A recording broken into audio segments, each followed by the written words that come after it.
Price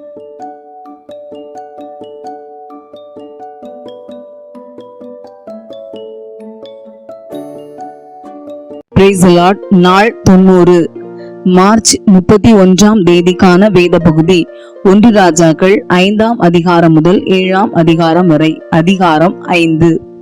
சாலமோனை அவனுடைய பிதாவின் ஸ்தானத்தில் ராஜாவாக அபிஷேகம் பண்ணினார்கள் என்று தீருவின் ராஜாவாகிய ஈராம் கேள்விப்பட்டு தன் ஊழியக்காரரை அவனிடத்தில் அனுப்பினான். ஈராம் தாவீதுக்கு சகல நாளும் சிநேகிதனாய் இருந்தான்.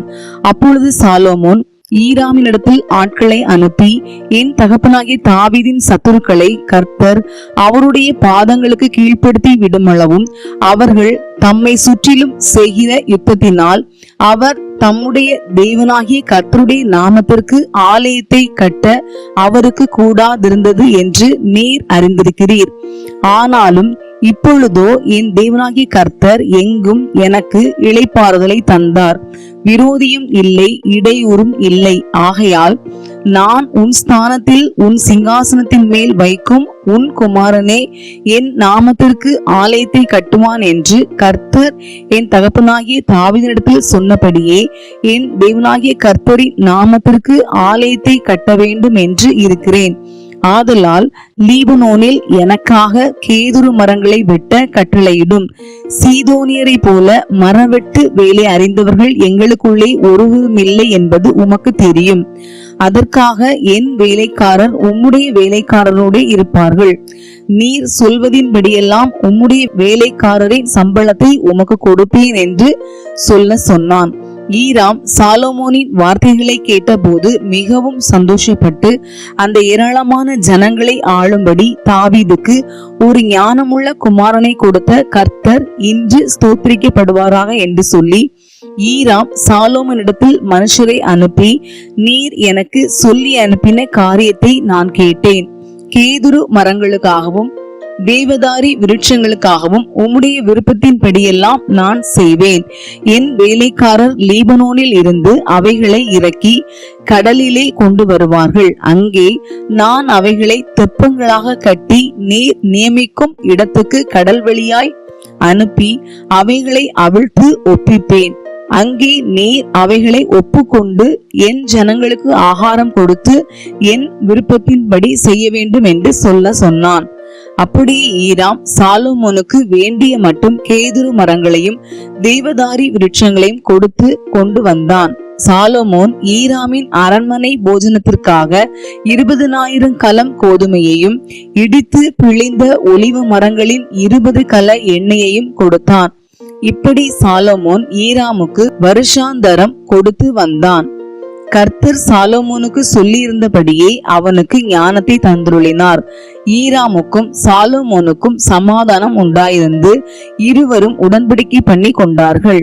ராஜாவாகிய சாலமோன் இஸ்ரவேலர் எல்லாரிலும் ஊழியத்துக்கு 30,000 அமஞ்சி ஆட்களை பிடித்தான். அவர்களில் ஒவ்வொரு மாதத்திற்கு 10,000 பேரை மாற்றி மாற்றி லீபனோனுக்கு அனுப்பினான். அவர்கள் 1 மாதம் லீபனோனிலும் 2 மாதம் தங்கள் வீடுகளிலும் இருப்பார்கள். அதோனிராம் அந்த அமஞ்சி ஆட்களின் மேல் விசாரிப்புக்காரனாய் இருந்தான். சாலோமோனிடத்தில் சுமை சுமக்கிறவர்கள் 70,000 பேரும் மலைகளில் மரம் வெட்டுகிறவர்கள் 80,000 பேரும் இவர்களை தவிர வேலையை விசாரித்து வேலையாட்களை கண்காணிக்கிறதற்கு தலைமையான விசாரிப்புக்காரர் 3,300 பேரும் இருந்தார்கள். வெட்டின கல்லால் ஆலயத்துக்கு அஸ்திபாரம் போட பெரிதும் விலையேற பெற்றதுமான கற்களை கொண்டு வர ராஜா கட்டளையிட்டான். ஆலயத்தை கட்ட சாலமோனின் சிற்பாசாரிகளும் ஈராமின் சிற்பாசாரிகளும் கிபிலி ஊராரும் அந்த மரங்களையும் கற்களையும் வெட்டி ஆயத்தப்படுத்தினார்கள். அதிகாரம் 6. இஸ்ரவேல் புத்திரர் எகிப்து தேசத்திலிருந்து புறப்பட்ட 480ஆம் வருஷத்திலும் சாலமோன் இஸ்ரவேலின் மேல் ராஜாவான 4ஆம் வருஷம் சீப் மாதமாகிய 2ஆம் மாதத்திலும் அவன் கர்த்தரின் ஆலயத்தை கட்ட தொடங்கினான். சாலமோன் ராஜா கர்த்தருக்கு கட்டின ஆலயம் 60 முழ நீளமும் 20 முழ அகலமும் 30 முழ உயரமுமாய் இருந்தது. ஆலயமாகிய அந்த மாளிகையின் முகப்பிலே அவன் கட்டின மண்டபம் ஆலயத்தின் அகலத்திற்கு சரியாய் 20 முழ நீளமும் ஆலயத்துக்கு முன்னே 10 முழ அகலமுமாய் இருந்தது. பார்வைக்கு குறுகி போகிற ஒடுக்கமான ஜன்னல்களை ஆலயத்திற்கு செய்வித்தான். அவன் தேவாலயத்தின் சுவரும் சந்நிதி ஸ்தான சுவருமாகிய ஆலயத்தின் சுவர்களுக்கு அடுத்ததாய் சுற்றுக்கட்டுகளை கட்டி அவைகளில் அறைகளை சுற்றிலும் உண்டாக்கினான். கீழே இருக்கிற சுற்றுக்கட்டு 5 முழ அகலமும், நடுவே இருக்கிறது 6 முழ அகலமும், மூன்றாவதாய் இருக்கிறது 7 முழ அகலமுமாய் இருந்தது. அவைகள் ஆலயத்தினுடைய சுவர்களிலே தாங்காத படிக்கு ஆலயத்தை சுற்றிலும் புறம்பே ஒட்டு சுவர்களை கட்டுவித்தான். ஆலயம் கட்டப்படுகையில் அது பனி தீர்ந்து கொண்டு வரப்பட்ட கற்களாலே கட்டப்பட்டது. ஆகையால் அது கட்டப்படுகிற போது சுத்திகள், வாச்சிகள் முதலான எந்த இரும்பு ஆயுதங்களின் சத்தமும் அதிலே கேட்கப்படவில்லை. நடு அறைகளுக்கு போகிற வாசப்படி ஆலயத்தின் வலது புறத்தில் இருந்தது. சுழற்படிகளால் நடு அறைகளுக்கும் நடு அறைகளிலிருந்து 3வது அறைகளுக்கும் ஏறுவார்கள். இவ்விதமாய் அவன் ஆலயத்தை கட்டி கேதுரு மர உத்திரங்களாலும் பலகைகளாலும் ஆலயத்தை மச்சிப்பாவி முடித்தான். அவன் 5 முழ உயரமான சுற்று கட்டுகளை ஆலயத்தின் மேலெங்கும் கட்டுவித்தான். அவைகள் கேதுரு மரங்களால் ஆலயத்தோடு இணைக்கப்பட்டிருந்தது.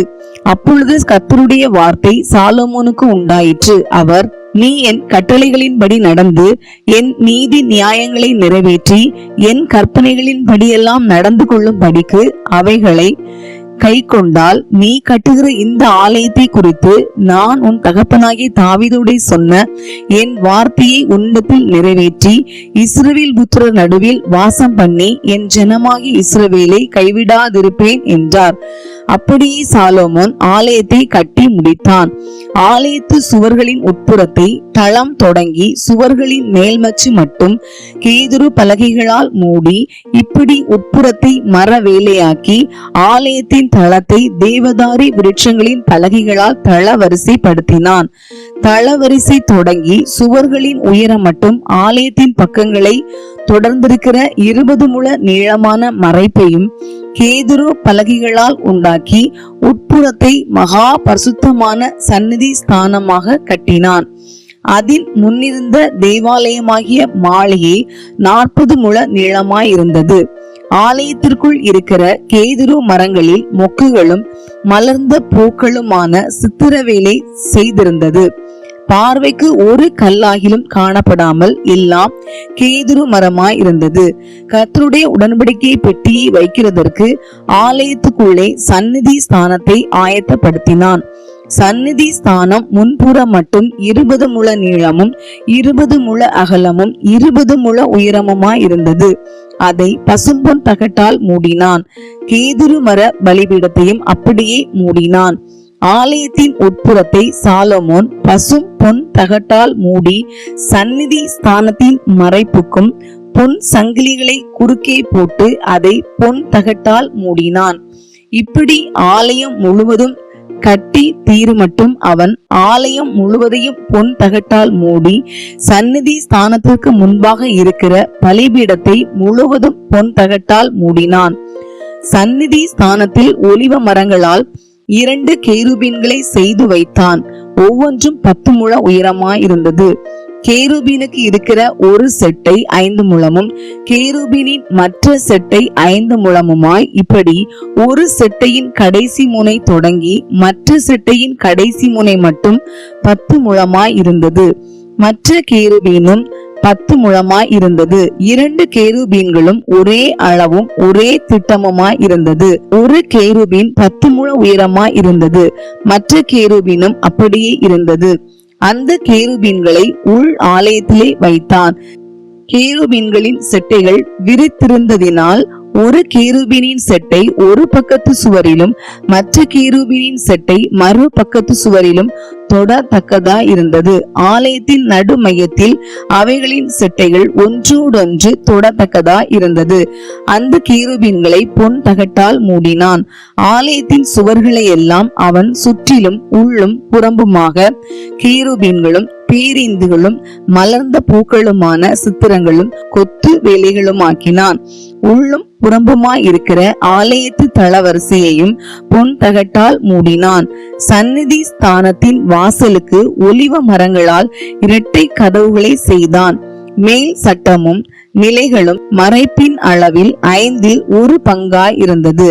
ஒலிவ மரமான அந்த இரட்டை கதவுகளில் அவன் கேருபீன்களும் பேரிந்துகளும் மலர்ந்த பூக்களுமான சித்திரங்களை செய்து அந்த கேருபீன்களிலும் பேரிந்துகளிலும் பொன் பதியத்தக்கதாய் பொன் தகட்டால் மூடினான்.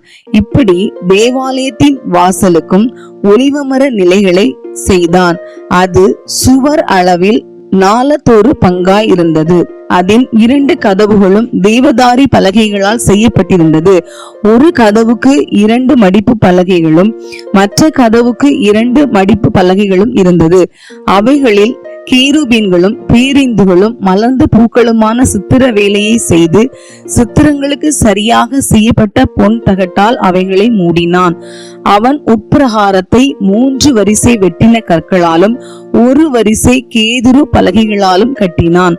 4ஆம் வருஷம் சீப் மாதத்திலே கர்த்தருடைய ஆலயத்துக்கு அஸ்திபாரம் போட்டு 11ஆம் வருஷம் பூல் என்னும் 8ஆம் மாதத்திலே அந்த ஆலயம் முழுவதும் சகல சட்ட திட்டத்தின்படியே 1 பங்கும் குறையாமல் கட்டி தீர்ந்தது.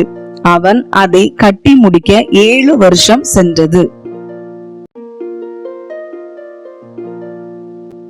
அதிகாரம் 7. சாலமோன் தன் அரமனை முழுவதையும் கட்டி முடிக்க 13 வருஷம் சென்றது. அவன் லீபனோன் வனம் என்னும் மாளிகையும் கட்டினான். அது 100 முழ நீளமும் 50 முழ அகலமும் 30 முழ உயரமுமா இருந்தது. அதை கேதுரு மர உத்திரங்கள் பாவப்பட்ட கேதுரு மர தூண்களின் 4 வரிசைகளின் மேல் கட்டினான். ஒவ்வொரு வரிசைக்கு 15 தூண்களாக 45 தூண்களின் மேல் வைக்கப்பட்ட உத்திரங்களின் மேல் கேதுருக்களால் மச்சு பாவி இருந்தது. 3 வரிசை ஜன்னல்கள் இருந்தது. 3 வரிசையிலும் ஜன்னல்கள் ஒன்றுக்கொன்று எதிராய் இருந்தது. ஜன்னல்களின் வாசல்களும் சட்டங்களும் எல்லாம் சதுரமாய் இருந்தது. 3 வரிசையிலும் ஜன்னல்கள் ஒன்றுக்கொன்று எதிராய் இருந்தது. 50 முழ நீளமும் 30 முழ அகலமுமான மண்டபத்தையும் தூண்கள் நிறுத்தி கட்டினான். அந்த மண்டபமும் அதன் தூண்களும் உத்திரங்களும் மாளிகையின் தூண்களுக்கும் உத்திரங்களுக்கும் எதிராய் இருந்தது. தான் இருந்து நியாயம் தீர்க்கிறதற்கு நியாயாசனம் போட்டிருக்கும் ஒரு நியாய விசாரணை மண்டபத்தையும் கட்டி அதன் ஒரு பக்கம் துவக்கி மறுபக்கம் மட்டும் கேதுரு பலகைகளால் தளவரிசைப்படுத்தினான். அவன் வாசம் பண்ணும் அவனுடைய அரமனை மண்டபத்திற்குள்ளே அதே மாதிரியாக செய்யப்பட்ட வேறொரு மண்டபமும் இருந்தது. சாலமோன் விவாகம் பண்ணின பார்வோனின் குமாரத்திக்கும் அந்த மண்டபத்தை போல ஒரு மாளிகையை கட்டுவித்தான். இவைகளெல்லாம் உள்ளும் புறம்பும் அஸ்திபாரம் முதல் மேல் திறனைகள் மட்டும் வெளியே இருக்கும் பெரிய முற்றம் வரைக்கும் அளவுபடி வெட்டி வாளால் அறுக்கப்பட்ட விலையேற பெற்ற கற்களால் செய்யப்பட்டது. அஸ்திபாரம் 10 முழ கற்களும் 8 முழ கற்களுமான விலையேற பெற்ற பெரிய கற்களா இருந்தது. அதன் மேல் உயர அளவுபடி பணிப்படுத்தின விலையேற பெற்ற கற்களும் கேதுரு மரங்களும் வைக்கப்பட்டிருந்தது. பெரிய முற்றத்திற்கு சுற்றிலும் 3 வரிசை கேதுரு மர உத்திரங்களாலும் 1 வரிசை பணிப்படுத்தின கற்களாலும் செய்யப்பட்டிருந்தது. கர்த்தருடைய ஆலயத்தின் உட்பிரகாரத்திற்கும் அதன் முன் மண்டபத்திற்கும் அப்படியே செய்யப்பட்டிருந்தது. ராஜாவாகிய சாலமோன் ஈராம் என்னும் ஒருவனை தீருவிலிருந்து அழைப்பித்தான். இவன் நப்தலி கோத்திரத்தாளாகிய ஒரு கைம்பெண்ணின் மகன். இவன் தகப்பன் தீரு நகரத்தானான கண்ணான். இவன் சகலவித வெண்கல வேலையையும் செய்யத்தக்க யுக்தியும் புத்தியும் அறிவும் உள்ளவனாயிருந்தான். இவன் ராஜாவாகிய சாலோமோனிடத்தில் வந்து அவன் வேலையை எல்லாம் செய்தான். இவன் 2 வெண்கல தூண்களை உண்டாக்கினான். ஒவ்வொரு தூண் 18 முழ உயரமும் ஒவ்வொரு தூணின் சுற்றளவு 12 முழ நூலளவுமாய் இருந்தது. அந்த தூண்களுடைய தலைப்பில் வைக்க வெண்கலத்தால் வார்க்கப்பட்ட 2 கும்பங்களை உண்டாக்கினான். ஒவ்வொரு கும்பமும் 5 முழ உயரமாய் இருந்தது. தூண்களுடைய முனையின் மேலுள்ள கும்பங்களுக்கு வலை போன்ற பின்னல்களும் சங்கிலி போன்ற தொங்கல்களும் ஒவ்வொரு கம்பத்திற்கும் எவ்வேளாக இருந்தது.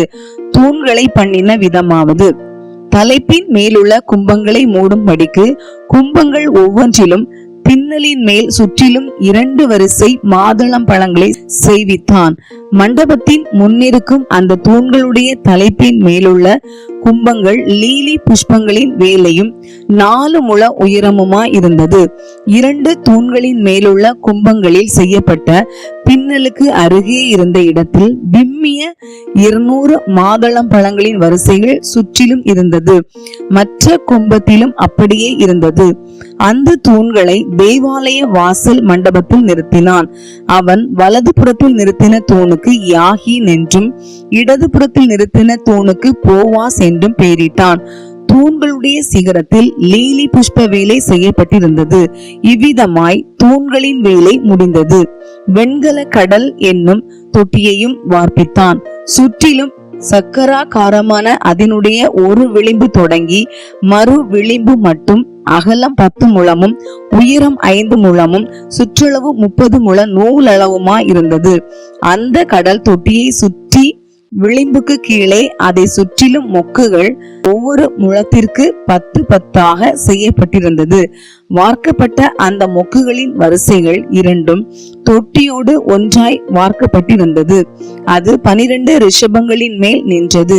அவைகளில் 3 வடக்கேயும் 3 மேற்கேயும் 3 தெற்கேயும் 3 கிழக்கேயும் நோக்கி இருந்தது. கடல் தொட்டி ரிஷபங்களின் மேலாகவும் அவைகளின் பின்புறங்கள் எல்லாம் உள்ளாகவும் இருந்தது. அதன் கனம் 4 விரற்கடையும் அதன் விளிம்பு பான பாத்திரத்தின் விளிம்பு போலும் லீலி புஷ்பம் போலும் இருந்தது. அது 2000 குடம் தண்ணீர் பிடிக்கும். 10 வெண்கல ஆதாரங்களையும் செய்தான். ஒவ்வொரு ஆதாரம் 4 முழ நீளமும் 4 முழ அகலமும் 3 முழ உயரமுமா இருந்தது. அந்த ஆதாரங்களின் வேலைப்பாடு என்னவெனில், அவைகளுக்கு சவுக்கைகள் உண்டாயிருந்தது. சவுக்கைகளோ சட்டங்களின் நடுவில் இருந்தது. சட்டங்களுக்கு நடுவே இருக்கிற அந்த சவுக்கைகளில் சிங்கங்களும் காளைகளும் கேருபீன்களும் சட்டங்களுக்கு மேலாக ஒரு திறனையும் சிங்கங்களுக்கும் காளைகளுக்கும் கீழாக சாய்வான வேலைப்பாடுள்ள ஜல தாரைகளும் அதனோடே இருந்தது. ஒவ்வொரு ஆதாரத்திற்கு 4 வெண்கல உருளைகளும் வெண்கல தட்டுகளும் அதன் 4 கோடிகளுக்கு அச்சுகளும் இருந்தது. கொப்பரையின் கீழ் இருக்க அந்த கொம்மைகள் ஒவ்வொன்றும் வார்ப்பு வேலையாக ஜல தாரைகளுக்கு நேராய் இருந்தது. திறனைகளுக்குள்ளான அதன் வாய் மேலாக 1 முழம் உயர்ந்திருந்தது. அதன் வாய் 1.5 முழ சக்காரகாரமும் தட்டையுமாய் அதன் வாயின் மேல் சித்திரங்களும் செய்யப்பட்டிருந்தது. அவைகளின் சவுக்கைகள் விருத்தமாய் இராமல் சதுரமாய் இருந்தது. அந்த 4 உருளைகள் சவுக்கைகளின் கீழும் உருளைகளின் அச்சுகள் ஆதாரத்திலும் இருந்தது. ஒவ்வொரு உருளை 1.5 முழ உயரமாய் இருந்தது. உருளைகளின் வேலை ரதத்து உருளைகளின் வேலைக்கு ஒத்திருந்தது. அவைகளின் அச்சுகளும் சக்கரங்களும் வட்டங்களும் கம்பிகளும் எல்லாம் வார்ப்பு வேலையாய் இருந்தது. ஒவ்வொரு ஆதாரத்தினுடைய 4 கோடிகளிலும் ஆதாரத்திலிருந்து புறப்படுகிற 4 கொம்மைகள் இருந்தது. ஒவ்வொரு ஆதாரத்தின் தலைப்பிலும் 1/2 முழ உயரமான சக்கராகாரமும் ஒவ்வொரு ஆதாரத்தினுடைய தலைப்பின் மேலும் அதிலிருந்து புறப்படுகிற அதன் கைப்பிடிகளும் சவுக்கைகளும் இருந்தது. அவைகளின் மேலிருக்கிற கைப்பிடிகளுக்கும் சவுக்கைகளுக்கும் இருக்கிற சந்துகளிலே கேருபீன்கள் சிங்கங்கள் பேரிந்துகளுடைய சித்திரங்களை தீர்த்திருந்தான். சுற்றிலும் ஒவ்வொன்றிலும் ஜல தாரைகளிலும் இருக்கும் இடங்களுக்கு தக்கதாய் செய்தான். இந்த பிரகாரமாக அந்த 10 ஆதாரங்களையும் செய்தான். அவைகளெல்லாம் ஒரே வார்ப்பும் ஒரே அளவும் ஒரே வித கொத்து வேலையுமாய் இருந்தது. 10 வெண்கல கொப்பைகளையும் உண்டாக்கினான். ஒவ்வொரு கொப்பரை 40 குடம் பிடிக்கும். 4 முழ அகலமான ஒவ்வொரு கொப்பரையும் அந்த 10 ஆதாரங்களில் ஒவ்வொன்றின் மேலும் வைக்கப்பட்டது. 5 ஆதாரங்களை ஆலயத்தின் வலது புறத்திலும் 5 ஆதாரங்களை ஆலயத்தின் இடது புறத்திலும் வைத்தான். கடல் தொட்டியை கிழக்கில் ஆலயத்தின் வலது புறத்திலே தெற்குக்கு நேராக வைத்தான். பின்பு ஈராம் கொப்பரைகளையும் சாம்பல் எடுக்கிற கரண்டிகளையும் கலங்களையும் செய்தான். இவ்விதமாய் ஈராம் கர்த்தருடைய ஆலயத்துக்காக ராஜாவாகிய சாலோமோனுக்கு செய்ய வேண்டிய எல்லா வேலையையும் செய்து முடித்தான். அவைகள் என்னவெனில், 2 தூண்களும் 2 தூண்களுடைய முனையின் மேல் இருக்கிற 2 உருண்டை கும்பங்களும், தூண்களுடைய முனையின் மேல் இருக்கிற 2 உருண்டை கும்பங்களை மூடும் 2 வலை பின்னல்களும், தூண்களின் மேலுள்ள 2 உருண்டை கும்பங்களை மூடும்படி ஒவ்வொரு வலை பின்னலுக்கும் பண்ணின 2 வரிசை மாதளம் பழங்களும், ஆக 2 வலை பின்னலுக்கும் 400 மாதளம் பழங்களும், 10 ஆதாரங்களும், ஆதாரங்களின் மேல் வைத்த 10 கொப்பரைகளும், ஒரு கடல் தொட்டியும், கடல் தொட்டியின் கீழிருக்கிற 12 ரிஷபங்களும், செப்பு சட்டிகளும், சாம்பல் கரண்டிகளும், கலங்களும் செய்தான். கர்த்தரின் ஆலயத்துக்காக ராஜாவாகிய சாலமோனுக்கு ஈராம் செய்த இந்த எல்லா பனிமுட்டுகளும் சுத்தமான வெண்கலமாய் இருந்தது. யோர்தானுக்கு அடுத்த சமனான பூமியிலே சுக்கோத்துக்கும் சர்தானுக்கும் நடுவே களிமண் தரையிலே ராஜா இவைகளை வார்ப்பித்தான். இந்த சகல பனிமுட்டுகளின் வெண்கலம் மிகவும் ஏராளமுமாயிருந்தபடியால் சாலோமோன் அவைகளை நிறுக்கவில்லை. அதனுடைய நிறை இவ்வளவென்று ஆராய்ந்து பார்க்கவும் இல்லை. பின்னும் கர்த்தருடைய ஆலயத்துக்கு தேவையான பனிமுட்டுகளை எல்லாம் சாலோமோன் உண்டாக்கினான். அவையாவன பொன் பலிபீடத்தையும், சமூக தப்பங்களை வைக்கும் பொன் மேஜியையும், சந்நிதி ஸ்தானத்துக்கு முன்பாக வைக்கும் பசும் பொன் விளக்கு தண்டுகள், வலது புறமாக 5ஐயும் இடது புறமாக 5ஐயும் பொன்னான அந்த பூக்களோடும் விளக்குகளோடும் கத்திரிகளோடும் கூட உண்டாக்கினான். பசும்பொன் கிண்ணங்களையும், வெட்டு கத்திகளையும், கலங்களையும், கலயங்களையும், தூப கலசங்களையும், மகா பசுத்தமான உள் ஆலயத்தினுடைய கதவுகளின் பொன்னான முளைகளையும், தேவாலயமாகிய மாளிகை கதவுகளின் பொன்னான முளைகளையும் செய்தான். இவ்விதமாய் ராஜாவாகிய சாலோமோன் கர்த்தருடைய ஆலயத்துக்காக செய்த வேலைகளெல்லாம் முடிந்தது. அப்பொழுது சாலோமோன் தன் தகப்பனாகிய தாவீது பரிசுத்தம் பண்ணும்படி நேர்ந்து கொண்ட வெள்ளியையும் பொன்னையும் பனிமுட்டுகளையும் கொண்டு வந்து கர்த்தருடைய ஆலயத்தின் பொக்கிஷங்களில் வைத்தான். இன்றைய நாளுக்கான வேத பகுதி வாசித்து முடிந்தாயிற்று. தேவனுக்கே மகிமை உண்டாவதாக. இன்றைய நாளின் வேத பகுதியிலிருந்து ஒரு கேள்வி. கேருபீனின் உயரம் எத்தனை முழமாய் இருந்தது? இன்றைய நாளுக்கான வாக்குத்தத்தம் ஏசாயா 60:20. உன் துக்க நாட்கள் முடிந்து போம். இந்த வாக்குத்தத்த வசனத்தின்படி கர்த்தர் நம் ஒவ்வொருவரையும் ஆசீர்வதிப்பாராக. ஆமேன்.